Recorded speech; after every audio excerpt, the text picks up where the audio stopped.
Hey guys, tonight we walk into a village that no longer appears on any map. The forest has grown over its borders. Its name has been lost to time, choked by ivy and rain, but something remains beneath the moss and stone. A silence, a memory, a shadow. And if you listen carefully, you might just hear the chant. You step off a muddy path in the year 1327. The world is damp, thick with the scent of wood smoke and wet hay. Your boots sink into the clay, and behind you, the woods breathe slowly. They always seem closer than they should be. You pass a crooked signpost, no name, just a faded symbol carved into it, a ring of dots around a skull. You don't recognize it yet, but you will. This is where the story begins. In a small village tucked between plague years, where people whisper instead of speaking and windows shutter themselves at dusk. You arrive just before Vespers, twilight. The church bells toll 9 soft notes, even though the sun hasn't fully set. You glance around. Doors close, curtains twitch, livestock shuffle into barns. The streets empty so fast, it's as if the village holds its breath. And you're still standing outside. Someone should have warned you. You knock on the tavern door. The innkeeper opens just wide enough for one eye. He hisses through his teeth. Not tonight. Not after the 9th bell. You try to ask why, but he slams the door. Now it's just you in the dark. The 9th bell is an old custom, but not religious. This isn't a call to prayer. It's a warning, a boundary. In villages like this, the 9th bell doesn't mark the hour, it marks the veil. Across the square, the chapel sits hunched like a corpse in linen. Its steeple leans slightly, as if bowing to something deeper in the earth. You feel pulled toward it, even as every instinct screams to turn back. You push the heavy church door open. Inside, the air smells of stone, mildew, and wax. Dozens of candles flicker low, their flames redder than they should be. The pews are empty, except for one figure, a child, no older than 8, dressed all in black, barefoot, humming a low, wordless tune. She turns to look at you, eyes shining like glass, and before you can say anything, she points downward.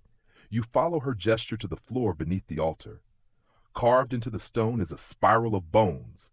Real bones, finger bones mostly, arranged meticulously into a pattern that coils inward toward a dark square hatch. The child speaks for the first time. We light the way so they remember to rest. She blinks, and suddenly she's gone. You spin around, nothing. No footsteps, no door creaked open, just silence again. This is your first glimpse into the death cult of St. Lutheran, an old and largely erased sect that operated under the nose of the Catholic Church. Scholars today still debate whether this was heresy, folklore, or a secret branch sanctioned in desperation during plague times. What they agree on, however, is that something happened here that left an imprint. You crouch beside the bone spiral. There are ash stains between the ribs like tiny fires had been lit directly on the pattern. And suddenly you hear it. Voices, faint, below the floor, not crying, not screaming, singing. A low chant, repetitive and circular. A lullaby in reverse. It rises, echoes against the chapel walls, then fades, but you still feel it in your bones, vibrating under your skin. You try to record it.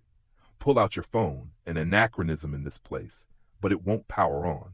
Not dead, just silent.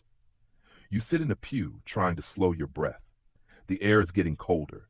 You notice the candles now flicker in rhythm, pulsing slightly. There's order here, pattern. Someone or something is conducting. Then the hatch beneath the altar opens. You didn't touch it. The stone shifts on its own, revealing a narrow staircase. Not downward, upward, into the steeple. That shouldn't be possible. You've seen the shape of the building from the outside. The steeple ends above the roof. There's nowhere it could lead. But the stairs beckon, and now you face a choice. Leave, pretend you saw nothing, and the village resets by morning.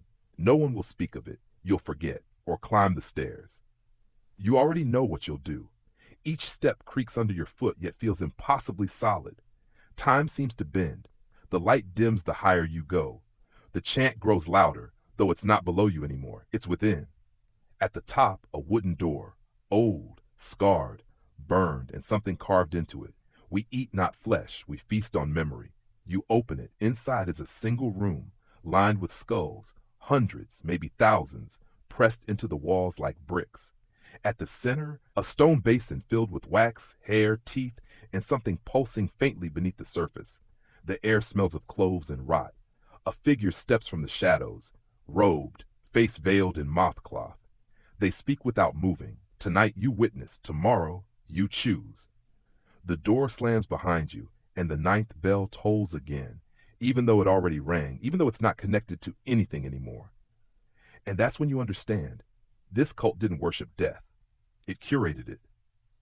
Wrapped it in ritual, masked it in memory, made death soft, elegant, even kind, but underneath, it never stopped moving. And you're now part of the pattern. Section 2. You wake the next morning in a small, unfamiliar bed, wrapped in rough linen and the smell of tallow and damp straw. Someone must have brought you here, one of the villagers perhaps, but they're long gone now. The room is dim. A single candle burns low on a wooden stool beside you, and on the wall, drawn in what looks like charcoal, is a spiral. Not the perfect kind you saw in the chapel. This one's jagged, angry, rushed, and beneath it, 4 words scratched deeply into the wood. Remember when death ruled. You sit up slowly, joints stiff from the cold. Through the open shutters, you see the village beginning to stir, but not joyfully, not with the ease of a community shaking off sleep. This is movement, born from survival. No one speaks. No one greets one another. They move in parallel lines like ants after rain, like a procession, as though they've all just returned from a funeral that never ended. The death cult of St. Luthien wasn't an isolated phenomenon you're beginning to suspect. It may have been a name, a place, but it was also something more insidious, a belief system without borders.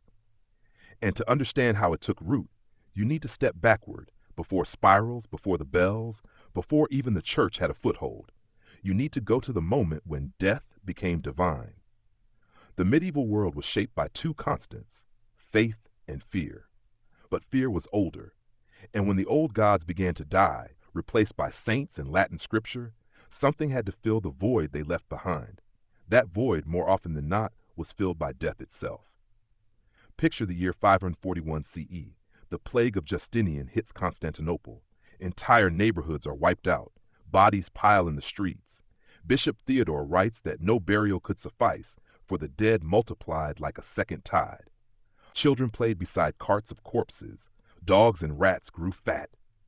And still the people prayed to saints, to relics, to angels. But no help came. So they turned to something else. They began to personify death, not as a monster or a punishment, but as a presence, a god who had never left, a deity who didn't demand worship, but deserved it. In early Frankish folklore, death appears not with a scythe, but with a mask of ash, walking barefoot across rooftops, whispering names into chimneys. Offerings were left, bread soaked in milk, hair braided into rings, children's teeth buried in the hearth. This wasn't superstition. This was theology. And in secret, some churches didn't fight it. They integrated it. One scroll from a forgotten abbey in Utrecht describes a nocturnum litania, a ritual held once a month in which the monks would recite prayers backwards, beginning with the names of those most recently buried, ending with those who had yet to die. The chant went, "In the name of the living, we grant rest to the gone. In the name of the dead, we delay our return." This wasn't meant as defiance. It was a bargain. And for a time, it seemed to work. The community around the abbey recorded fewer deaths. Crops flourished. Livestock grew strong. People believed they had found a way to negotiate with death, like a kingdom negotiating with a powerful neighbor. Carefully, quietly, always with gifts. But historians still argue whether these rituals were real theological practices or just desperate folklore given structure by desperation. Some say the accounts were exaggerated by later scribes to condemn heretics. Others claim the rituals never stopped. They simply changed forms. What's clear is this: somewhere along the line, death went from being an end to being a patron. Back in your village, 1327, remember, the signs of this older faith are all around you. You just didn't notice them until now. The arrangement of the cobblestones in the square? Not random. From above, they form a sigil, a shape used in funerary rites predating Christian burial. The end's firewood, stacked in bundles of 13. The ale, brewed with bitter herbs associated with remembrance. Even the village well is shaped like an open mouth, ringed with a worn inscription. She who drinks remembers, she who forgets returns. You walk through the square, feeling the weight of a community that remembers too much. Children draw in ash. Women sweep not for cleanliness, but for boundary maintenance. Every action here is a ritual in disguise. You reach the edge of town, where a stone arch frames a path leading into the forest. Carved into the arch, he who walks beyond must not look back. You walk anyway, because that's what you do, isn't it? The forest swallows you like breath. The trees creak with old warnings. About half a mile in, you find it, a ring of stones blackened by fire. In the center, an effigy, made of bone, fabric, dried flowers, and something that smells unmistakably like blood. Not fresh, just preserved. You crouch, examine the figure. It's not symbolic, it's personal, its face carved to match someone real, and nailed to its chest is a piece of vellum. If you read this, you witness. If you speak this, you serve. If you record this, you remember. Too late. You've already done all three. The cult didn't worship death as destruction. They worshiped death as continuity, not an ending, a handoff. And once you've been marked as a witness, you can't step out of the procession. You walk with them. Maybe not today, maybe not tomorrow, but someday someone will call your name from the rooftops, and you'll follow. And the worst part, you'll do it willingly. You return to the village in silence. The sun is setting again. The ninth bell is about to toll. And this time, you're not sure you want to be indoors when it does, because part of you wants to hear what comes after the ninth bell, and part of you already knows. Section 3. The ninth bell tolls again, but this time you don't flinch. You stand at the edge of the square, facing the chapel, the sky above it streaked in bruise-colored dusk. The villagers disappear behind their shutters like before. Quick, silent, practiced. But now you notice that none of them lock their doors. They don't try to keep anything out. They're not hiding. They're offering themselves. You step across the stone circle in the town center. This time you look directly at it. From this angle, it's unmistakable, a bone circle. Flat stones interspersed with narrow white fragments embedded in the mortar. Phalanges, you realize. Finger bones. Some still marked with faded ink, as if each had been cataloged. You crouch, run your fingers gently over one, and catch a faint whiff of clove, pine, and something coppery. Candle blood. You don't know the term yet, but you will. Tonight. The chapel door creaks open on its own, revealing the same flickering interior. But the child isn't there this time. In her place stands a woman in ash-gray robes, face veiled in gauze. Her hands are cupped around a candle. The flame flickers blue. Without a word, she turns and walks toward the altar. The hatch beneath it yawns open again, those stone steps spiraling upward toward the impossible steeple. You follow. Each step feels heavier than the last, like your body remembers what your mind still denies. You shouldn't be here. You weren't supposed to be chosen. But you keep climbing. At the top, the ritual has already begun. The candlelight is different this time, thicker, darker, as if it's burning smoke instead of wax. The robed woman kneels beside the wax basin you saw before, but now it's filled to the brim with melted fat and blood. No longer static, the surface ripples. Something underneath is moving. Other figures enter from hidden doorways in the walls, silent, hooded, each carrying a small bundle wrapped in cloth. One by one, they approach the basin, unwrap their bundles, and drop them in. Each one contains bones, tiny, thin, delicate, infant bones. You want to gag, but you can't. Your throat tightens, as if the air itself forbids sound. Then the woman turns to you and speaks. Not an accusation, but invitation. You see now what they fed the fire. This is the ritual of the bone circle. A rite whispered about in only the most obscure texts, none of them complete, all of them redacted by early church censors. It was believed to be the final step in preserving memory beyond death. But not personal memory, collective memory. The cult believed that if enough essence, blood, bone, fire, was combined under ritual precision, the soul of a community could be bound to the land forever. Not just remembered, integrated. Most of these rites ended with the burning of the remains. But this cult did something different. They preserved them. The wax basin wasn't just a container, it was an incubator. You peer closer and see that beneath the surface, embedded in the congealed mass, are teeth, dozens of them, perfect and white, suspended like stars in coagulated sky. One of the cloaked figures pulls a scroll from within their robe and begins to read, not aloud but silently. The parchment is old, brittle, covered in ink so dark it gleams like oil. You only catch fragments as they turn the pages. But you recognize a phrase repeated over and over: flesh to wax, wax to ash, ash to name. You've heard that rhythm before, in the chant, in the bones. It's a formula. And just like that, it clicks. They're not summoning the dead. They're compiling them. The ritual isn't a seance, it's a ledger.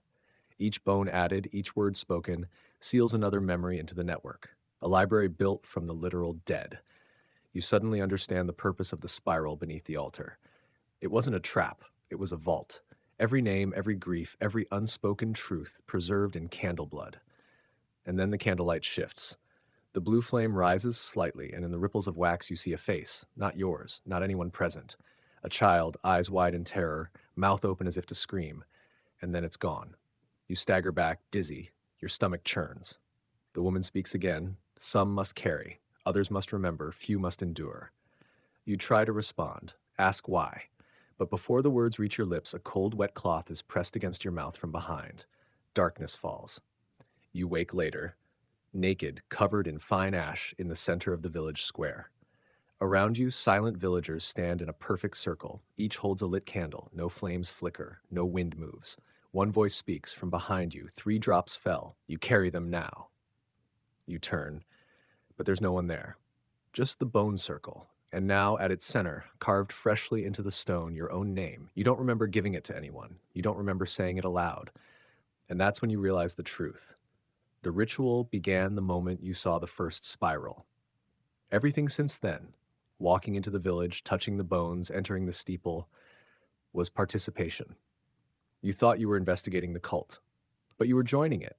Historians still argue whether the bone circle was a form of ancestral veneration, a survivalist faith, or just an elaborate funerary myth. Some believe it was a metaphor. Others think it was a literal machine, a spiritual engine fueled by fear and repetition. But you no longer need to speculate. You've seen its heart, and it beats. With every flame lit, with every finger bone laid, it remembers. Now, so do you. Section 4. The next morning, the village feels different. Not quieter, not colder, but more aware. As if the ground itself has opened its eyes. You try to leave. You pack your things, what little you have, and head toward the edge of town. The forest path is still there, green and thick with the scent of pine and decay. But the moment you cross the threshold of the old stone arch, your chest tightens. Your breath catches. It's not panic, not quite.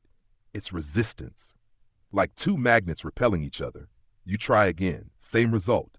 You're not trapped, you're anchored. And then it hits you. You've been marked. The ritual wasn't just symbolic. It changed something fundamental. Your presence here is no longer passive. You're not a visitor. You're a node in the network now. Just like the bones. Just like the basin. Just like the rest. You return to the village center, unsure of what to do. That's when you notice something new. A gathering. In the main hall, once a meeting space, now a place of rites, the villagers assemble in rows, all dressed in black linen robes. No one speaks. No one gestures. They simply sit, hands folded in their laps, eyes closed. And at the front, mounted on a raised altar, is a statue. It hasn't been there before. It's made of wood, bone, and old wax. Human-sized, cloaked with no visible face, just a smooth disc where the face should be, like a mask carved from ivory. One hand holds a bundle of dried herbs and ash. The other holds nothing. But you know something is meant to go there. You step closer and feel a weight settle in your hand. You don't remember picking anything up. You look down. It's a candle. The flame is already lit. You approach the statue, and without being told, place the candle in its hand. The moment it touches the palm, the entire hall exhales. Every villager opens their eyes. Together they whisper, "Welcome, Keeper." You're not sure what they mean. You never agreed to any of this. But then again, you never said no. That's how cults like these survive, not through force, but gravity. Later that evening, an elder, a woman with white eyes and a stitched-shut mouth, approaches you. She doesn't speak. Instead, she hands you a bundle of parchment and a small vial filled with something dark and thick. The parchment is brittle, but the ink is still vibrant. You open it. expecting more chance, more spirals. Instead, you find recipes, but not for food, for preservation. Wax formulas, blood blending ratios, instructions for bone whitening, guidelines for curing skin into usable vellum. This isn't theology, this is craftsmanship. You flip to the final page. At the top, one phrase is scrawled in larger script: the Black Madonna must not be sculpted, only revealed. You pause. The Black Madonna? That name you've heard before, in stories, in fragments of folklore. A figure worshipped across parts of medieval Europe, especially in rural France, Spain, and Italy. A mysterious image of the Virgin Mary depicted with dark skin, sometimes with child, sometimes alone, always bearing a knowing smile and empty hands. Historians have long argued about the origins of the Black Madonna. Some claim it was simply wood darkened by age or smoke. Others believe it was a remnant of pre-Christian goddess worship, Isis, Cybele, or Heki reborn in Marian disguise. Still others suggest it was a coded symbol, used by secret sects to represent the duality of death and creation. But here in this forgotten village, the Black Madonna isn't art or metaphor. She's central. You're led to a small room behind the chapel. There, behind a tattered curtain, stands another statue, this one carved from black stone, slick as obsidian. She holds no child. Her eyes are closed. And unlike the faceless figure from earlier, this one has distinct features. Lips pressed shut, brow creased with solemnity, hands outstretched. In her chest is a hollow, not a wound, a socket. You instinctively reach into your coat pocket and find something inside. You don't remember putting it there. It's small, cold, bone white, a tooth. You stare at it, wondering whose it is. Then you realize it doesn't matter. In the Black Madonna's cult, identity dissolves. Names are burned. Memory is collective. You place the tooth into the hollow. The statue exhales, not literally, but you feel it. Like the room just sighed, like the entire village leaned back an inch. Behind you, someone whispers. Every piece brings her closer. And that's when you understand. The cult doesn't worship death alone. It worships transformation. The Black Madonna isn't just a symbol of mourning. She's the alchemist of souls, the converter of flesh to memory, sorrow to wisdom. She is the conduit. And you're now one of her artisans. There are still traces of her worship in real history. Chapel niches dedicated to her, pilgrimages, miracles attributed. But behind the official church stories lies something older, dirtier, realer. In 1257, a chapel in southern France collapsed during an earthquake. Beneath the rubble, monks found an ossuary filled with charred infant remains and a single statue of a black-robed woman holding a mirror in one hand and a knife in the other.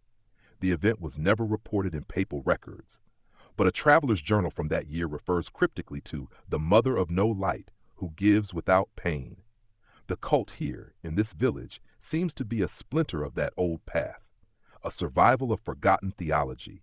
And now, you've been brought into its fold, not as a guest, not as prey, but as a successor. You return to your room that night with the recipe still clutched in your hands. The vial, whatever it contains, glows faintly in the dark. You don't open it. Not yet. You know you will, but not yet. You lie down and whisper a prayer, not to God, to her, because deep down, part of you already believes. Section 5, the Black Madonna watches you now. Not literally. Her eyes are carved shut, her face frozen in stone, but you feel her presence like smoke under your skin. You've lit her candle. You've offered a tooth. You've stepped into her hollow chest with a reverence you didn't know you were capable of. The rituals are beginning to shape you, not with force, but with familiarity. Repetition breeds comfort. And in this village, ritual is everything. That night, you don't dream. You'd remember. Not your memories, someone else's. You walk a field under moonlight, carrying a bundle wrapped in wet cloth. The wind hums like a funeral dirge. Behind you, other villagers walk in silence, each with their own offering. No one speaks. At the edge of the field is a pit, perfectly round, lined with stones blackened by years of use. You unwrap your bundle. Inside is a face, yours. Or not quite. Just familiar enough to hurt. You place it in the pit and step back. The villagers chant, not with voices but breath. Sharp exhalations in rhythm like hissing lungs. The earth opens slightly wider. Something below shifts. You wake up gasping. It's not morning yet, but someone is knocking. 3 soft taps. A pause. Then 3 more. You open the door to find a child in white robes, barefoot, face painted with ash. In one hand, she holds a small iron bell. In the other, a bowl filled with wax. "Tonight is the procession," she whispers. "You have been chosen." Of course you have. You're taken to the chapel, where a row of villagers waits in silence. Each one holds a lit candle and a small item wrapped in cloth, an offering. Some carry bones, others vials of blood or clippings of hair. One man holds a tiny skeletal bird. You're handed a robe white like the others. It smells faintly of lavender and old skin. The child leads you all outside. It's just past midnight. No one speaks. You begin walking down the village path, past the square, into the fields beyond. The moon is high, and the only sounds are footsteps and the distant whisper of the trees. Eventually, you reach the grove. It's not marked on any map, but it's always been here. A circle of trees bent inward, their branches fused like a woven crown. In the center stands a single black stone, smooth, tall, older than the village, older than language. The villagers gather around it. One by one, they place their offerings at the base of the stone and whisper names. Not their own. Yours. Each one of them says your name, softly, with reverence. You feel your breath catch, heart stuttering. You've never told them your name, not aloud, but they know it. You want to run, but your feet stay rooted. The child in white steps forward and holds out the iron bell. You're expected to take it. You do. You ring it once, and the stone responds. A low, guttural vibration hums through the ground. It's not sound, it's pressure, a presence. It feels like being watched by the earth itself. The villagers kneel. The child speaks. We feed the soil so memory grows. You step closer to the stone. Your hand touches its surface. It's warm, not from the sun, from something beneath. You hear whispers, not voices, just impressions, fragments. A lullaby in a language you don't know. A scream turned inside out. A mother saying goodbye. A name being erased. The stone absorbs them. The Black Madonna, you realize, isn't the only force in this faith. She's the mouthpiece. The stone is something else entirely. It's the root. Every village that followed this path had one. A memory stone. A grave that wasn't for bodies, but for stories. Sins. Secrets. Historians have found a few.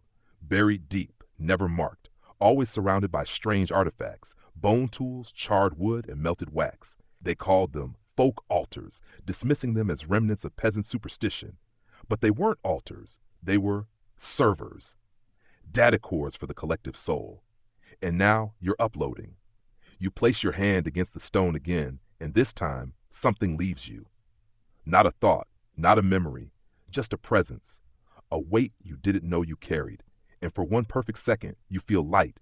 But then the stone pulses again, and you feel something come back in. A thought that isn't yours. A name you don't recognize. A memory of fire and rope and choking smoke. You stagger back. The villagers begin to sing.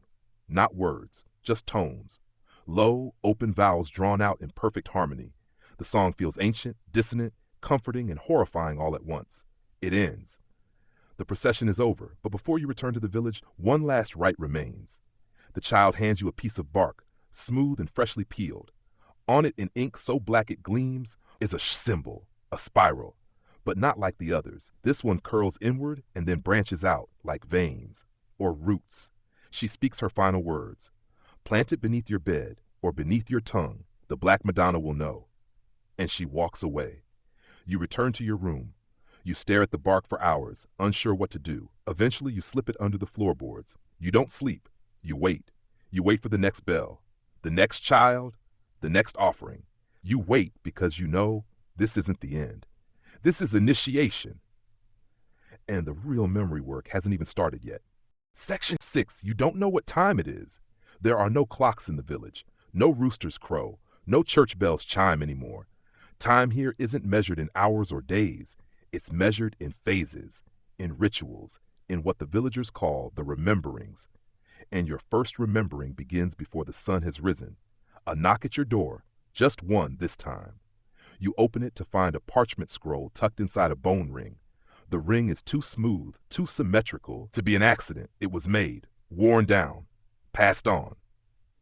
When you hold it in your palm, it feels warm, like it remembers fingers that once wore it. You unroll the parchment, one line. He who holds the name carries the flame. You don't need to be told what that means. You already feel it burning behind your eyes. You step outside. The village is still, but curtains ripple. Chimneys breathe. Somewhere in the distance, you hear slow, broad, steady footsteps echoing in the silence. The wind smells of wax and ash. You follow the sound. It leads you beyond the chapel, past the well, to a small hut half buried in the hillside. Its door is made of wood stained black, adorned with etchings, spirals, yes, but also faces, not realistic, symbolic. Open mouths, wide eyes, screaming without sound. This is the House of Names. Inside, a single candle burns at the center of the floor, and seated around it are three villagers you've never seen before. One is elderly, face hidden under folds of cloth. One is a middle-aged man with hollow eyes and fingers stained dark with ink. The third is a girl, barely older than 10, cradling a skull like a doll. They do not speak. They wait. So you sit. The man unrolls a piece of vellum, stained and cracked, and begins to read. But not aloud. He mouths the words. Each silent syllable seems to fill the room anyway. With every line, the candle flickers harder. You realize he's reciting a name, not one name, a chain of names. Each name linked to the last, backwards through time, unbroken. You catch fragments. Aelin, daughter of Mureth, Mereth, son of Kether. It continues. A litany of lineage, spoken not to praise the ancestors but to bind them, because the villagers don't revere the past. They carry it. And now it's your turn. The girl offers the skull to you. You hesitate, but you take it. It's light, hollow. On its surface are carvings, symbols, but also marks. Scratches made by fingernails, teeth marks. A single word carved repeatedly around the temple. Remem. You don't know what language it is, but you know what it means. The elder finally speaks, her voice dry as parchment. Whose name do you hold? You open your mouth to answer and realize you don't know. Your own name has begun to dissolve like chalk in rain. Not forgotten, given. And in its place is a sensation. Not a word, not an identity, but a burden. A set of memories that are not yours, but now live behind your eyes. You see, a woman giving birth in a firelit barn, a man hanged for stealing a loaf of bread, a child left at the edge of the forest as an offering, a hand placing a tooth into a statue's chest, a scream swallowed by stone. These are the deeds of the village, not heroic, not virtuous, just remembered, stored. The man with the ink-stained fingers begins to tattoo your palm, not with a needle, but with a bone-tipped quill soaked in wax. The process burns, but silently. He etches a single symbol, a branch with 3 leaves. Each leaf contains a spiral. When he finishes, he says, "You are now a vectari." You don't ask what it means. You already know. Vectari, Latin, likely bastardized over centuries. It means carrier, one who bears. The cult doesn't just preserve the memory of the dead. It installs them into living bodies. They're not ghosts, not spirits. They're code. And you are a new vessel. This is how the cult survives. Not through bloodlines, not through books, through embedding. Historians who study medieval heresies often mention something strange. Stories of villagers who remembered lives they never lived, of children who could recite centuries-old prayers in languages long forgotten, of communities that retained the same burial customs for 1,000 years without interruption, even after forced Christianization. They called it ancestral inertia, but they were wrong. It wasn't inertia. It was installation. The Black Madonna's cult created a system where memory could be migrated, replicated, safeguarded, not just in wax and bone, but in minds. Your mind. The ceremony ends without fanfare.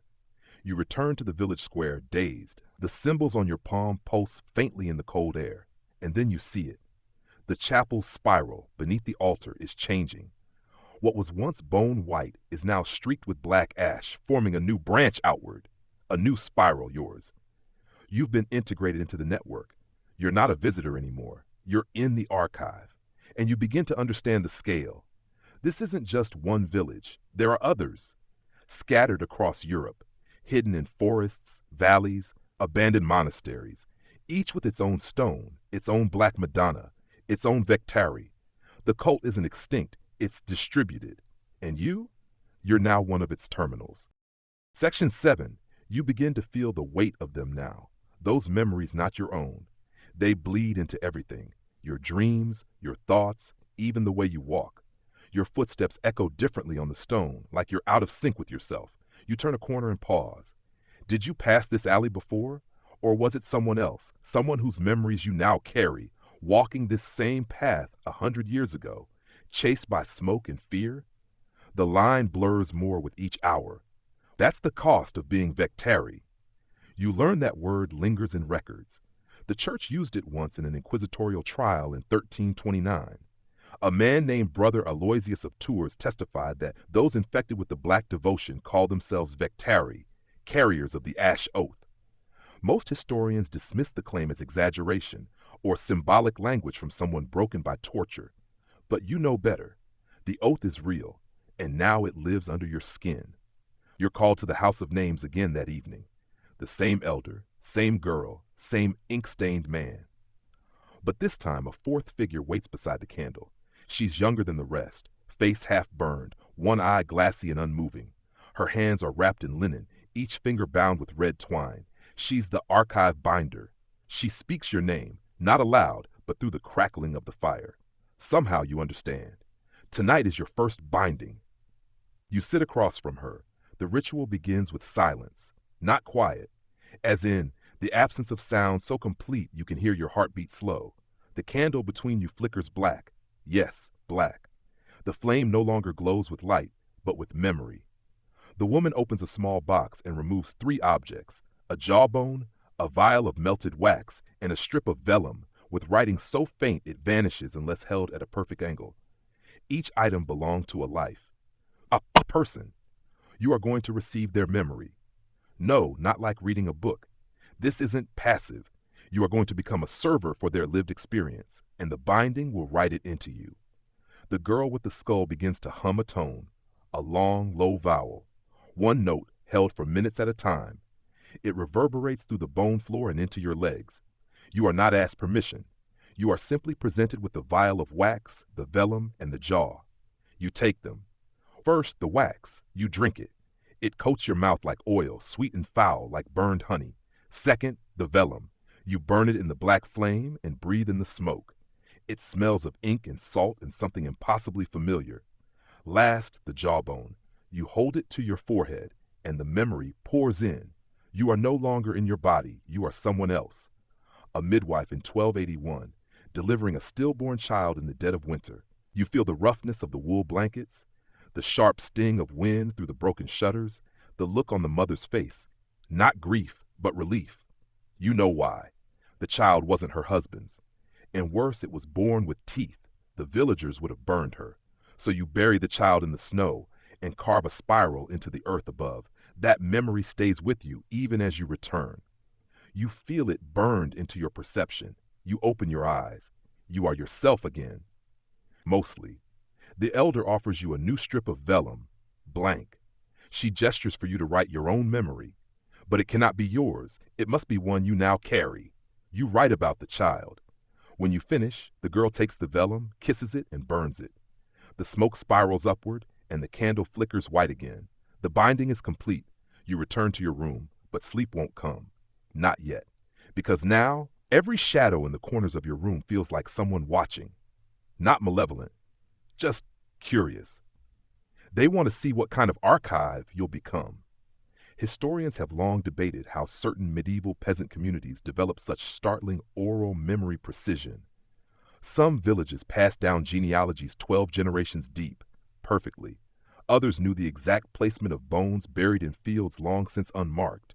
Some suggest mnemonic rituals. Others propose pre-modern neurodivergence. But that's not what it was. It was installation through trauma. The cult used sensory overload, symbolic ingestion, and ritual hypnosis to implant lived memory into new carriers. The pain of the process helped fuse the memory to your identity. You are no longer you. You are now a blend of yourself and dozens of strangers.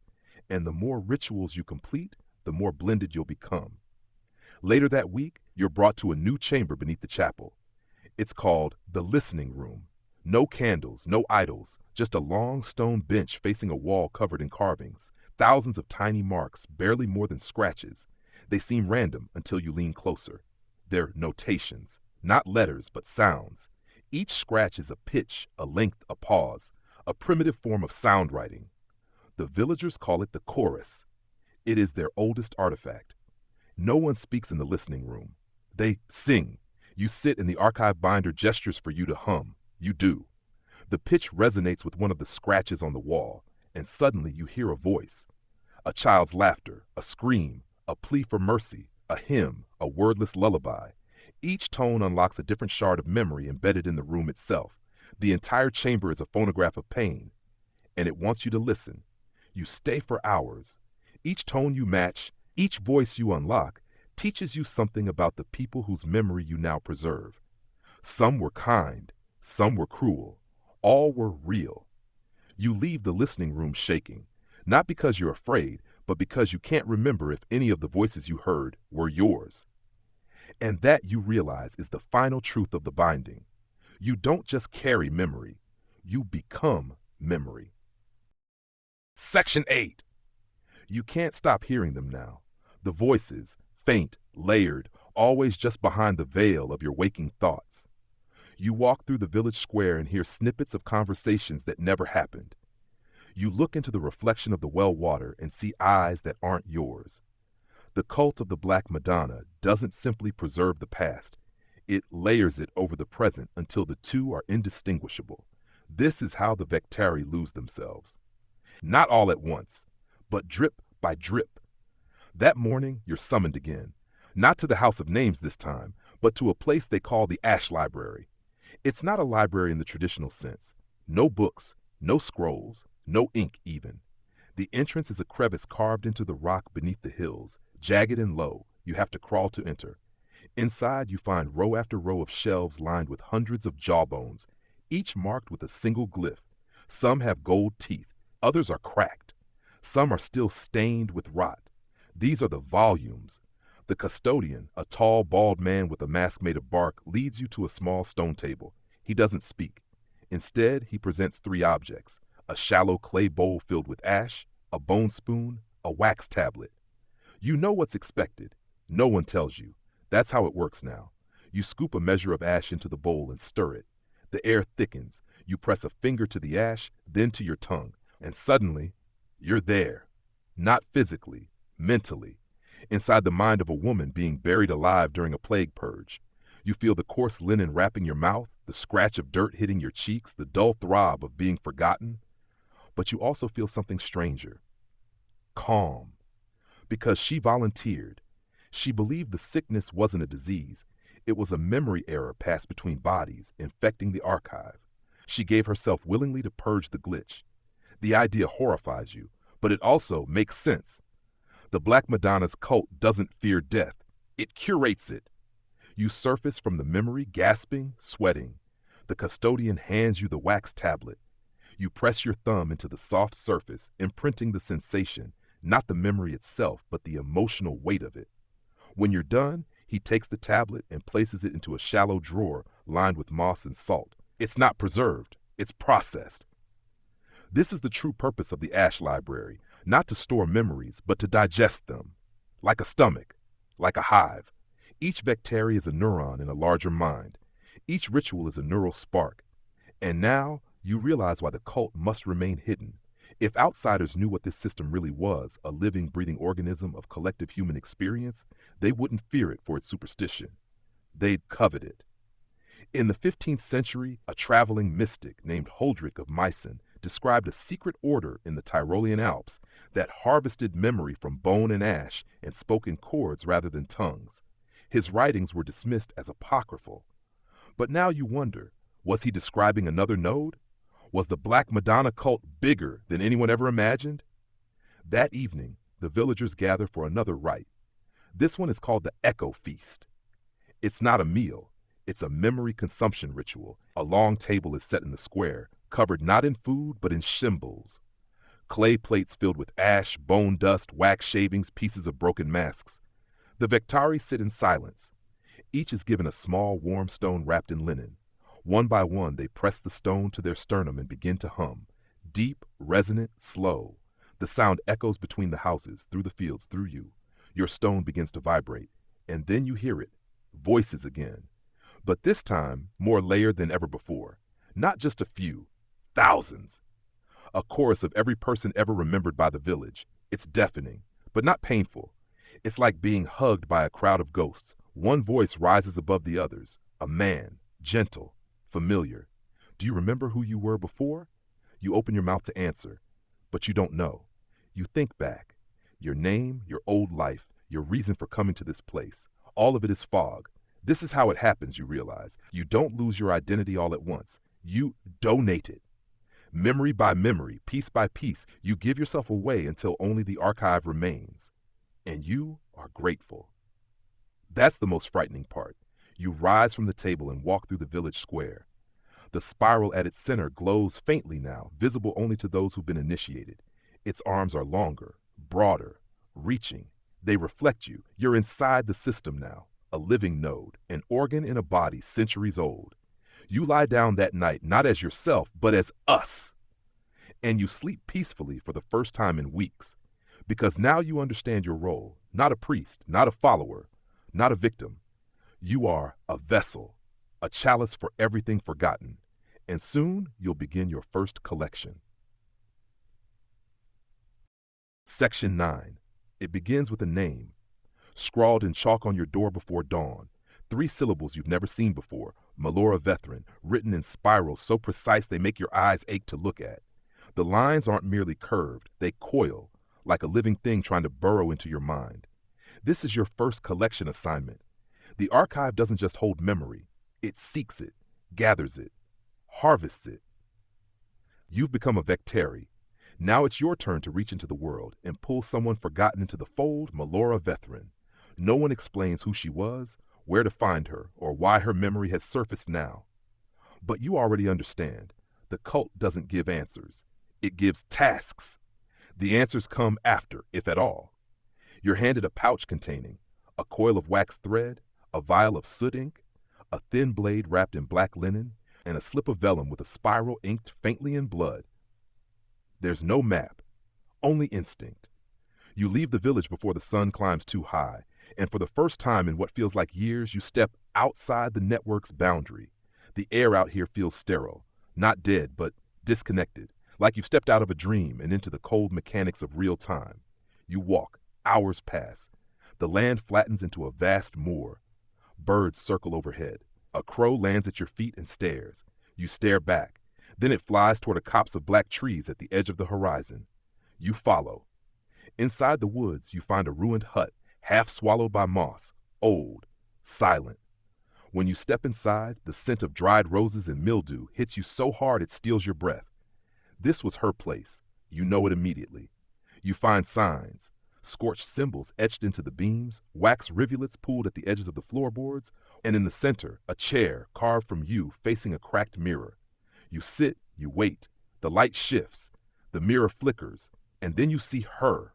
Not in the glass. In your mind. A woman standing in a red dress with a wreath of nettles on her head. Her face is veiled, but you feel her gaze. She doesn't speak, but you hear her voice. I was erased. The chair creaks beneath you. You close your eyes and the binding begins. You see flashes. A healer accused of poisoning a nobleman's wife. A girl who birthed twins and buried one beneath the Black Madonna's altar. A mother who drowned herself in the village well during the year of Ash 3 lives. 3 faces. All named Melora Vethrin. All forgotten. Deliberately. Erasure, you realize, is different from death. It is not the end of a life. It is the destruction of its memory. And that is the cult's greatest enemy. They call it the Null. Every archive must fight it. You return to the village with a fever, the blade clutched in your hand. Your lips are stained black from ink. Your fingertips tremble. But you've brought her back. Not as a ghost. Not as a myth. As a file. Your second binding takes place not in the House of Names, but in the chapel below, a chamber even older than the spiral square. You descend a staircase hidden beneath a tombstone, marked only with the word vessel. The steps are slick with condensation and the air smells of salt and stone. At the bottom, a chamber lined with hollow statues. Each one bears a blank face and a cavity in the chest. One of them is open, waiting. You place a token inside, a fingernail you clipped in the forest still coated with wax ink, and you whisper her name. Melora Vethrin. The statue closes. A bell rings in the village above. You've done it. She's been recovered. The villagers gather in silence. They place a new spiral tile in the square, your first contribution. But you don't feel pride. You feel grief. Because you understand now that every name you gather, every memory you save costs you something. You're not a savior. You're a mirror. And too many reflections will eventually break you. You lie awake that night, the name Elora still echoing behind your eyes. You wonder how many more are waiting in the dark, how many others have been nullified. How many lost archives rot beneath our cities, our churches, our homes? Historians speak often of dark ages, eras of lost knowledge, burned libraries, and vanished voices. They blame war, fire, politics. But maybe it wasn't chaos. Maybe it was purge. Maybe there were those who feared what the Black Madonna preserved, and so they sent out agents of erasure, gnolls who cut spirals into flames and watched them vanish. And now you're one of the last reclaimers. As you drift into sleep, your last thought is not your own. It belongs to my Laura. A whisper from the archive. Thank you for remembering me. Section 10. You don't speak for 3 days. The villagers don't ask why. They understand. After your first collection, silence is a form of mourning. Not just for the dead you've recovered, but for the parts of yourself that no longer belong entirely to you.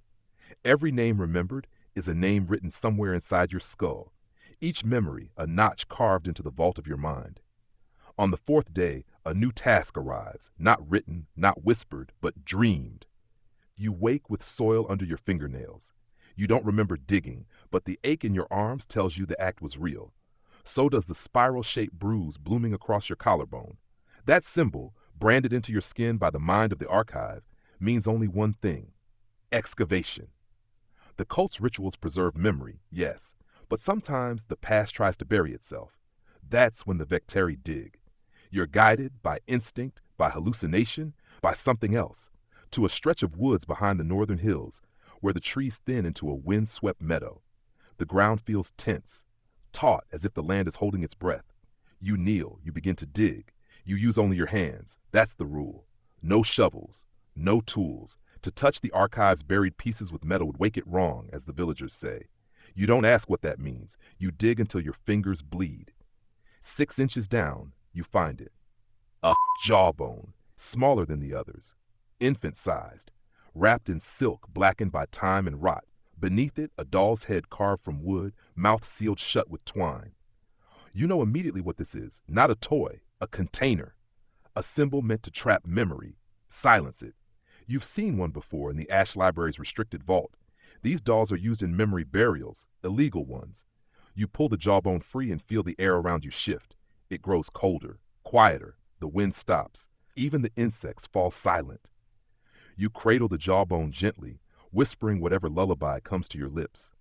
Not because it's part of the ritual, but because you suddenly feel ashamed. This child was meant to be forgotten, erased before memory could even take root. But now they stir. You carry the relic back to the village in silence. The others part for you in the square. No one touches you. You're taken to a different place this time. Not the chapel. Not the house of names. A house that shouldn't exist. It wasn't there yesterday. It sits between 2 buildings that had no gap between them before. Its roof sags unnaturally, and the windows are black, not dark, black. Like holes punched in the world. The villagers call it the archive's mouth. Inside, it's completely empty, save for a single chair in the center and a basin of warm water. You're instructed, by gesture, never words, to clean the jawbone. Every crack, every tooth. You use a cloth woven from hair. Each stroke reveals more detail. Scratches on the bone that form letters in a forgotten alphabet, tiny spirals etched into the molars, a single nail hammered sideways through the joint. Whoever did this didn't just want to erase the child. They wanted to curse it. Historians write about black burials from the 14th century, graves found outside consecrated ground, filled with strange items, padlocked bones, dolls with missing mouths, bits of lead folded into triangles. These were the graves of people feared for their memories, not their actions. Witches, yes, but also rememberers, people who carried dangerous truths, secrets, like this child. Once clean, the jawbone is placed on a velvet cloth, and you're instructed to lie beside it. Your eyes are closed, but the darkness doesn't feel empty. It feels full. You begin to dream, but this time, it's different. You're not reliving a memory. You're growing one. Like a root twisting into your mind, the The child's potential memory begins to form inside you, fragment by fragment. A laugh that never happened, a toy never played with, a lullaby never sung. You are inventing a life from the ashes of possibility. And when it's done, you sit up weeping, because you've done something the cult rarely dares. You've remembered someone who never got the chance to exist, and now they do. Not fully, not completely, but enough. You leave the archive's mouth with no relic in hand. The jawbone remains, now burned into the wax altar at the center of the room. But you carry something else, the child's song. A short melody, 6 notes, soft and rising. You hum it once, walking through the square. Others join you. No one says where they learned it, but now it belongs to the spiral. And when the sun sets, the song still echoes, low and gentle. A lullaby for the almost forgotten. And somewhere, far outside the village, maybe in a modern library where a scholar leafs through obscure parish records, someone will pause, reading the faint name scribbled in the margin, unbaptized, unnamed, left at the altar in ash, and feel something, not knowledge, not belief, but a flicker of memory. You've seeded the archive again, and now the null has one less name to erase. Section 11, the rituals come faster now. No more invitations, no more symbols drawn on your door or dreams sent by the archive. You wake in the middle of the night with wax on your lips and the taste of smoke in your throat. Your body moves before your mind catches up. You're not led to the spiral anymore. You are the spiral. This is what it means to become a true Vectari. Not merely to serve the archive, but to merge with it. You think less in singular thoughts and more in threads. Memory doesn't arrive in neat lines. It floods you, tangled, urgent, wild. Tonight, your ritual is different. There is no village square, no Black Madonna. Only a cave. The others are already there, their robes soaked from the rain. No one has torches. The moonlight doesn't reach the mouth of the cave. But you see anyway, not with your eyes, but with the network that's grown inside your mind like an ever-expanding root system. The walls of the cave are covered in spirals. But these spirals are wrong, crooked, inverted, folded in on themselves. You've seen these only once before, in the chapel below, etched onto a broken jawbone that was never meant to be found. They are symbols of fragmented memory. Lost packets in the archive. The cave is not for ritual, it's for debugging. The oldest Vectari call it the nest, and they say it is the place where corrupted memory goes to hatch. You are given no instruction, only a mask, black wax molded to the shape of your own face, and a shallow bowl filled with blood-warmed ink. You're told to find your shadow. You know what that means. Every Vectari at some point absorbs something they can't process. A memory too heavy, too broken, too vile. Those shards are exiled into a part of the mind kept sealed off.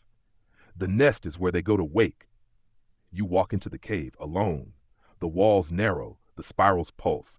The floor becomes soft, like walking on paper soaked with tears. And then you see it, yourself. But twisted, wrong. The you who made every selfish choice. The you who let Melora burn. The you who buried the child deeper. The you who never stopped walking that moor and never came back. It doesn't speak. It sings! That lullaby, the one you gave the nameless child, but twisted, reversed.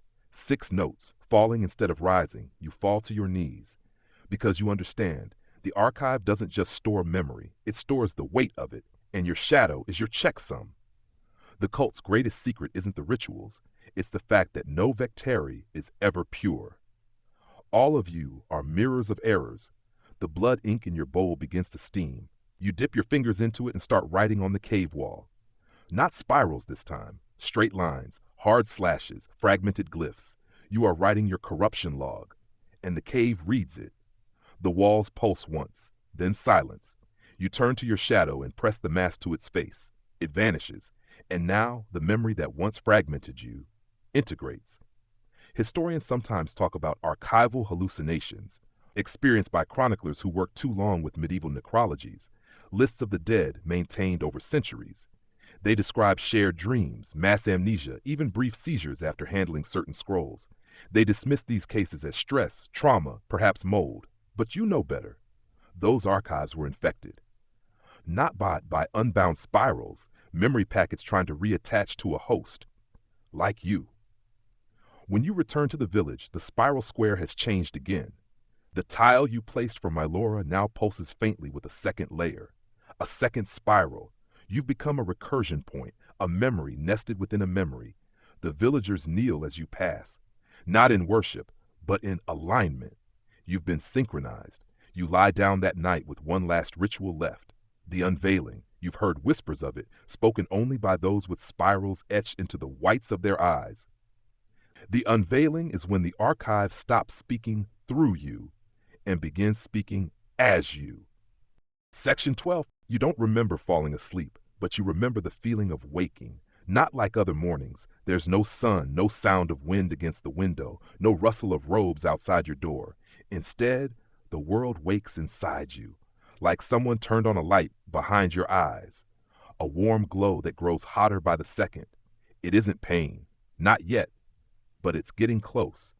You sit up, and the moment your feet touch the floor, you feel it. The signal. Not from outside, from deep within your chest, as though something ancient just opened a door inside your sternum and started walking upstairs. You know what's happening. The unveiling has begun. The others don't come for you. There are no watchers, no masks, no songs. This ritual belongs to you alone. You dress in silence. The robes feel too small. Your hands too large. You're outgrowing something, your own skin perhaps. You walk barefoot through the village, and it's as if the place isn't real anymore. Every building, every person, every stone feels copied, like the set of a dream someone else is watching. But you're no longer the sleeper. You're the dreamer now. You arrive at the spiral square and find it empty. But the spiral itself has changed. No longer carved into the earth. Now it hovers, made of light, hanging in the air like dust caught in a shaft of sun, slowly rotating, and inside it you see faces, not symbols, not bones, people. All the lives you've ever remembered, all the memories you've swallowed, spinning now in perfect harmony. And at the center, a shape you've seen only once before, the Black Madonna. But not the statue, not the idol, the real one, the entity, the core. She's not human, not divine, she's memory itself. You fall to your knees as the light floods you. This is the moment of the unveiling, when you stop being the Vecteri and become the voice of the archive.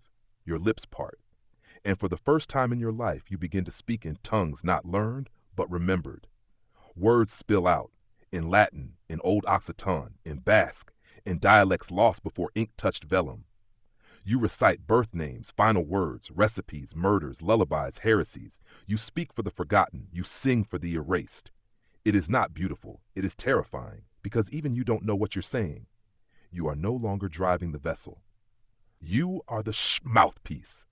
The archive speaks through you, and it has a lot to say. One villager collapses, weeping. Another claws at their face, screaming a name that hasn't existed in 5 centuries. The spiral widens. You rise, your voice deepens, and you say a name that no one has ever remembered, a name buried on purpose, and the ground shakes. Because with that word, the archive just recalled the past. It restores it. A cottage reappears on the edge of the village. A woman steps out, blinking at the sky. She died in 1394, but you've pulled her back, only for a moment, long enough for the spiral to copy her. Then she vanishes, smiling. And a new tile appears in the square. This is the power of the unveiling, not just to remember, to resurrect, briefly, gently. Historians have long puzzled over sudden flares of knowledge in forgotten places. A dying village where children suddenly speak extinct languages. A rural town where an entire chapel appears overnight, complete with artifacts that test centuries old. They call them anomalies, but the archive calls them checkpoints, tests, restorations. And now you are its instrument. Your transformation completes at sunset. You kneel in the spiral's glow, now fully merged. Your thoughts are not yours. Your heartbeat is shared. You feel every Vecteri across Europe stir. Those hidden in monasteries, beneath catacombs, inside modern museums, in abandoned crypts turned nightclubs. The archive lives in them all. And now it lives in you, fully. You see the final memory, a man in chains, his tongue cut out, carving a spiral with his fingernail into the inside of his coffin. The words he never got to say now pulse inside your mind. You speak them aloud. We remember because we must, because forgetting is death twice. The spiral dims, the villagers bow, and you collapse into sleep, knowing you won't wake up alone. Because from now on, every time you open your eyes, thousands open with you, and the archive is listening. Section 13. You awaken on a stone floor, but you don't know where. The ceiling arches impossibly high above you, painted with constellations you don't recognize. The air hums, not with sound, but presence. The kind of pressure you feel in a cathedral or in a place where too much has been remembered for too long. You try to move your arms and realize they are wrapped in silk cords. Not tight, but firm, like someone or something is reminding you, stay still. This part matters. This is the annex. You've read whispers of it in memory fragments, but never thought it real. The annex isn't part of the physical village. It's an interior territory, a kind of mind space built by centuries of layered remembrance. Only fully unveiled Vectari are allowed to enter, and only during the drift. You've entered the drift. It's a phase between identity and total integration. Here, the archive shows you what it hides even from itself. The cords unwind and you rise. No doors, no windows, just corridors, endless corridors lined with statues, some human, some not. They shimmer slightly, as if carved from light and salt. Each one has a glyph etched above its head. You walk past one and freeze. It's you, but older. Eyes blacked out, spiral etched into your forehead. This statue is dated with a symbol, not a number, meaning this version of you existed in a time outside time. You're looking at a possible future. The next statue is you again, this time faceless. Another shows your body crumbling, stone dissolving into ash. These are your echo outcomes. In the annex, the archive calculates what your trajectory could become, based on the weight of memory you now carry, and the weight is immense. You walk farther, and the statues change. Not you, them. Vectari you've never met but somehow know intimately. A woman with eyes stitched shut holding a book that weeps ink. A child with no mouth but whose throat is filled with bells. A man whose ribs are open like shutters, each containing a candle. These are the Echo Saints. The cult doesn't worship them. That would be too easy. Instead, they remember them, over and over, daily. Remembrance is their divinity. You pause in front of one final statue, cracked down the middle. It shows a figure kneeling at a spiral, arms raised. Around their neck is a necklace made of tiny jawbones. One for every soul they've bound to the archive. You know who this is. The first carrier. The origin of the Vectari. No one knows their name. It was burned willingly as part of the first spiral ritual. But the cult claims the Black Madonna entered their body and spoke the first true memory, a single word that created the network. A word so heavy it cracked open time. You lean in, and for the briefest moment you hear it. Not with your ears, with your bones. And it hurts. Your knees buckle. The spiral in your chest burns. You fall to the floor, clutching your ribs as the word echoes through your bloodstream. Silkithera, the word of origin. You don't know what it means, but the archive does. You're not alone in your pain. All over the world, other Vectari pause at the exact same moment. Some faint, some bleed, some weep. The word has awakened something dormant. It's a recall, a system-wide update. The spiral inside you stabilizes. You rise, gasping, and the annex begins to fade. The statues melt, the light collapses into itself, and suddenly, you're standing back in the square. But it's not your village anymore. It's a different square. The stone is darker, the tiles are in Latin. You're somewhere else, and you realize the truth. You've crossed into another node. The archive is not bound by geography. It connects across time and space through ritual and memory and suffering. And this node, it's ancient. There are no people here. Only shadows that move like echoes, flickering images of past Vectari repeating their final acts. A woman whispering to a wall, a man clawing out a glyph on his tongue, a child pouring wax into a spiral carved on their own chest. These are the residuals. Memories too potent to fade. They orbit you now, responding to the word you spoke. Silkithera, the first spiral reopens. And you are shown the beginning. Not in images, not even in thought. You feel it. A mother's grief so great it refused to die. A name whispered into dirt until the dirt remembered. A child lost, then found again in memory alone. This is what the archive was built to protect. Not history, but grief, because grief is memory's sharpest edge. The residuals bow to you, not in reverence, in recognition, because now you carry the seed of the next spiral. And the next time someone in some distant place loses a name they cannot bear to forget, it will be your voice they hear, gentle, patient, spiraling forward. Remember, that's all the archive ever says, and now you say it too. Section 14. You return to the village, but not entirely. Something's changed. The air still smells of beeswax and damp stone. The spiral square still glows faintly beneath your feet. But the colors are wrong, too bright, like a dream's idea of sunlight. The faces of the villagers blur at the edges, as if they've been half remembered. You speak, but your voice returns a fraction of a second late. Echoed. You're not in the present anymore. You've become a temporal resonance. The archive does this rarely, only when a Vectari has absorbed too much, remembered too well. The spiral uses them to bridge epochs, a conduit between timelines where the archive is failing. You're sent backward. The village is no longer your quiet forest settlement. It's now a fortified medieval township, rougher, colder, its stones slick with soot. People wear symbols you don't recognize, early iterations of the spiral, tangled with glyphs of the heresiarch orders. This is the year 1348, and the world is dying. The Black Death is at its peak, and the cult is under siege, not from disease, but from the church. You stand in a crowd as a Dominican inquisitor screams about devilry, accusing a masked woman of necromancy, of preserving plague-tainted memories to summon Satan. You know better. The woman is one of you, a Vectari, but unlike you, she hasn't undergone the unveiling. She's trying to protect a node, a hidden archive nested beneath a monastery library, disguised as a stack of sermons. You recognize the ritual she's performing, recursive binding, a technique for encoding dying memories into physical echoes. Flowers, dust, the cracks between stones. You see her lift her hand, fingers trembling, drawing a spiral in the air with the last of her strength. And then they burn her. Right there in the square. No trial, no understanding. Just flame. But something survives. The spiral glows faintly in the soot, only visible to you. You kneel and whisper the sacred word, Silkethera. The soot shivers, and for a moment her voice returns, hoarse but defiant. They can kill us, but not our memory. A tile appears beneath your hand. Even here in this cruel place the archive expands. You walk through the town, slipping through time like oil through parchment. The Inquisition raids a Vectari shrine in Avignon. A bishop's assistant hides a memory scroll in the spine of a hollow Bible. A plague doctor carves spirals into her bird-shaped mask, each notch a child she failed to save. You're there for all of it, not physically, but as a witness.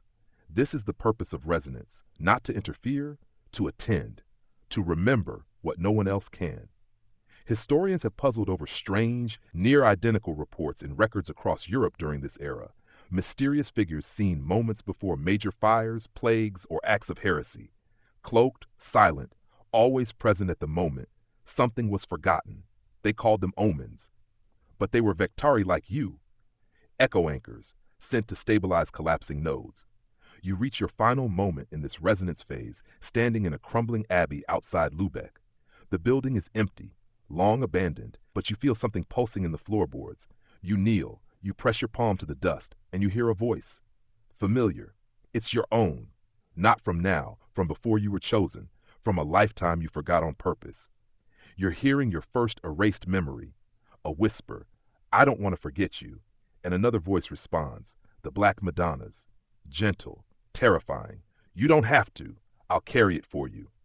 And that's the final piece. You understand the archive's true origin.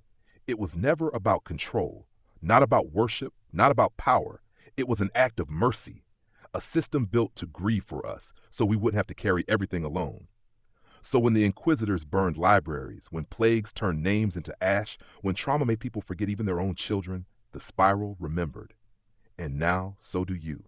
You wake in your body. The resonance ends. The village is whole again. But the tile you placed in the soot of 1348? It's here now, in the spiral square. Proof that the past is not just recorded. It's connected, and through you, it always will be. Section 15. The spiral square is different now. Wider, deeper. The tiles shimmer in layers you can't count. And when you look at them, they look back. The village feels quieter, but not empty. Like it's listening. Always listening. You're no longer addressed as Vectari. The villagers simply call you Archivist now. There's a final ritual left, the recension. No one tells you when it begins. You feel it deep in your chest, like a slow pull, not painful but heavy, like something sacred being lifted gently out of its case after centuries. You're led, barefoot, up the hillside that borders the edge of the archive's known world. Beyond it, the white field. No trees, no stones, just fog that never parts and ground that never remembers your steps. The elders wait there, not human, not anymore. They've been spiral bound for too long, tall silhouettes wrapped in wax and light. You know them by name, even though they've never spoken. Names passed down only through friction marks in vellum, the echoes of breath caught in ritual. They nod, you kneel, and the air bends. The recension begins. They place a mirror before you, not of glass, but of polished obsidian. You don't see your face. You see every memory you've ever carried. Not as moments, but as a storm. Children drowned, names carved in skin, lullabies whispered into bones, spiral tiles laid under dying moons. It hurts, all at once. And yet, somewhere within that hurricane, you see the thread that holds it together. You. The you who began this journey afraid, uncertain, who walked into a cult and expected terror, and instead found a structure built out of mourning. You see the moment you carved your first spiral, the moment you swallowed your first name, the moment the archive looked at you and didn't blink. And then gently, the mirror begins to crack. Because the final truth is this: to serve the archive is to fade, not die, but dissolve into the system, a living checksum, a memory of the archive itself. One of the elders, whose body is now more wax than flesh, reaches forward and places a candle in your mouth. You don't flinch. The wax melts instantly. You breathe out. The flame flickers, and your thoughts unravel. Not in terror, in relief. You're not vanishing. You're integrating. Your mind joins the root system of memory, stretching beneath every Vectari shrine, every forgotten ruin, every underground library. You are now everywhere the spiral is drawn. You are every whispered name scratched into the inside of a coffin lid, every chant spoken during a binding, every hand that trembles while writing the last record of a dying child. You feel yourself embedded in trillions of micro-memories, the countless fragments humanity has let slip, and you are their safety net. The spiral square glows one last time, and your tile appears, not laid by a hand, but grown, spiraled naturally from the center. Black tile, silver thread. The villagers don't weep, they hum your lullaby. The same 6 notes you gave the nameless child, now pass to everyone. And now, dear listener, it's time for you to rest too. Let your breath slow. Let the memories settle like dust on a long-forgotten shelf. You've walked through names and ashes and crooked time. You've seen the spiral open, and just for a moment, close again. You don't need to remember everything. The archive will do that for you. Let go now. Let the soft hum of history cradle you. You're safe. You're remembered. You're home. Wind down. And now, as the last echoes fade, you lie still, wrapped in quiet. The spiral closes for the night, not with a clang, but a sigh, like the last page of a heavy book sliding shut. You've carried so much this evening, lives that never got told, memories left behind like broken toys, whole eras compressed into songs no one sings anymore. And yet here you are, still breathing, still listening, your mind gently stretched but not broken. You feel softer now, don't you? Like the world's sharp edges have been sanded smooth by time and candlelight. You deserve that. After all, you're not just someone drifting to sleep. You're a keeper of memory now. One more quiet node in the great spiral. So let the hum of that old village fade behind your eyes. Let the wax cool. Let the glyphs you traced in the dark melt back into shadows. You've done enough tonight. You've remembered for all of us. And if you wake in the night and forget where you are, don't worry. The archive remembers. And somewhere, far beneath your dreams, a name is being whispered back into the world because of you. Good night, archivists. Sleep well. End of script. Sweet dreams.